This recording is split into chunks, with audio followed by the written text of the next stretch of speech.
جہاں تک جنہوں کا تعلق ہے نہ ان کی کوئی یونیورسٹی ہے نہ ان کا کوئی مقصد ہے نہ رہا ہے نہ ہے ٹھیک ہے تو ان کو یہ چیلنج دینا نہ انہوں نے کبھی کچھ لکھا ہے تو جنہوں کا جو موجودہ تصور ہے کہ یہ ایک ایسی مخلوق ہے جو کہ غیر مرئی ہے نظر نہیں آتی ٹھیک ہے ان کو یہ چیلنج دینا کہ جن اور ان حالت ہیں تو مجھے بھی چلائیے. اچھا تو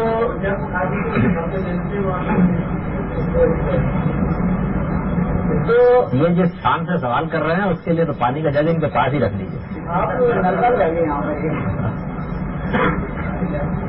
تو جس معنی میں جن کا لفظ استعمال ہوتا ہے تو اس لحاظ سے تو چیلنج کی کوئی لاجک کوئی منطق نہیں نظر آتی کہ وہ مخلوق جو لکھتی ہی نہیں جو پڑھتی ہی نہیں عوام میں اس کے متعلق یہ کہنا کہ بھیا لکھ جاؤ تو یہ دیکھیے کی بات آپ کا کہتا ہے.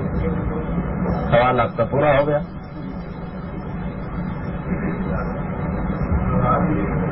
یہ دہرایا جانا انہوں نے یہ سوال کیا ہے قرآن مجید میں جب یہ بات کہی گئی ہے کہ جن و انس مل کر بھی اگر یہ کوشش کریں کہ وہ قرآن مجید کہ کوئی نظیر لائیں تو یہ ممکن نہیں ہے تو اس میں آخر جنوں کو کیوں شامل کر لیا گیا ہے؟ وہ تو غیر مرئی مخلوق ہے اس کے بارے میں تو ہم کچھ نہیں جانتے اس کا کوئی ہمارے ساتھ رابطہ تو نہیں. اس میں انہوں نے چند بلیغ جملے بھی فرمائے ہیں کہ ان کی کوئی یونیورسٹی اور ان کا کوئی مقصد تو ہے نہیں. اور اس کے بعد خاتمہ کلام اس پر کیا ہے کہ جن حضرات اگر اس طرح کا کلام ان کو لانے کے لیے کہا جائے گا تو ظاہر بات ہے کہ آخر کہاں سے تشریف لائیں گے؟ ہمارا تو ان کے ساتھ کوئی تعلق ہے نہیں. کس طریقے سے اس طرف تک پیدا کیا جا سکتا ہے؟ تو یہ چیز جو ہے یہ دیکھیے یہ وہی مسئلہ ہے جس پر میں نے یہ ساری تقریر کی. قرآن مجید عربی زبان میں نازل ہوا ہے. اس کے اولین مخاطب قریش ہے. قریش کے مسلمات کی بنیاد پر وہ خطاب کرے گا. قرآن سے یہ معلوم ہوتا ہے اور قدیم عربی روایات سے بھی یہ معلوم ہوتا ہے کہ خود قریش کا جنوں کے بارے میں کیا تصور تھا. ان کے بارے میں سورہ جن میں جو قرآن نے اس کو بڑی وضاحت سے بیان کیا ہے کہ جن ان کے ہاں شاعروں کا منبع الہام تھے. یعنی بڑا شاعر اگر بڑا ادیب ہے کوئی تو وہ یہ کہتے تھے کہ اس پر کوئی جن الہام کرتا ہے. یعنی ان کے ہاں کوئی اعلیٰ کلام جنوں اور انسانوں کے باہمی اشتراک کے بغیر وجود پذیر نہیں ہو سکتا.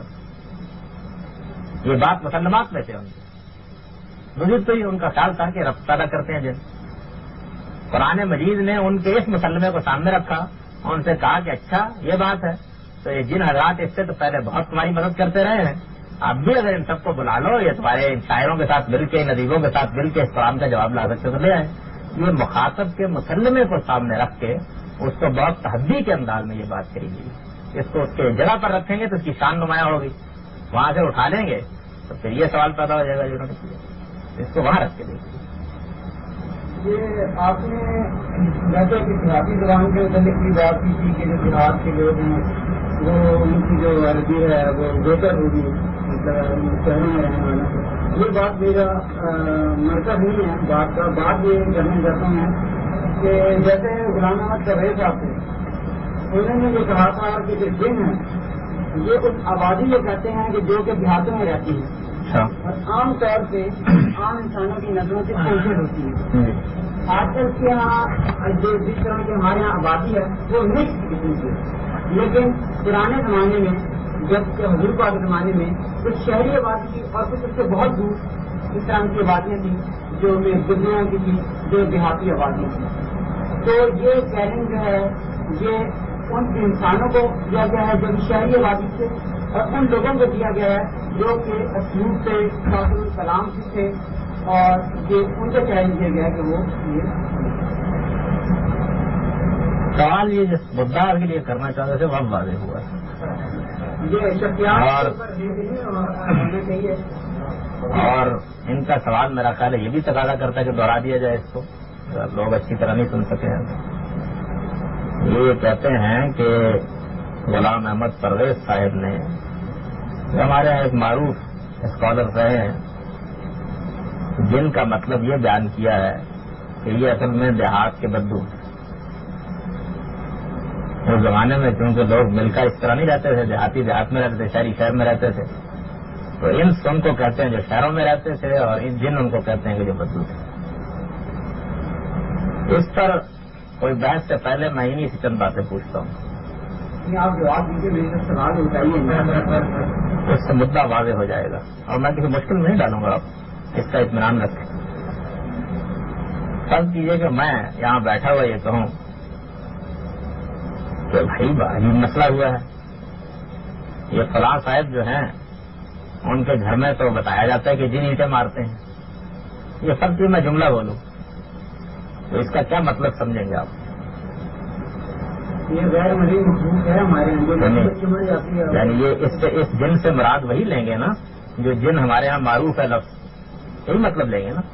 اس جن کے لفظ کے اوپر کوئی تحقیق تو کرنے نہیں بیٹھ جائیں گے، یہ دیکھیں گے کہ جاوید احمد نے یہ جملہ جس ماحول میں بولا ہے اس میں جن اس کو کہتے ہیں۔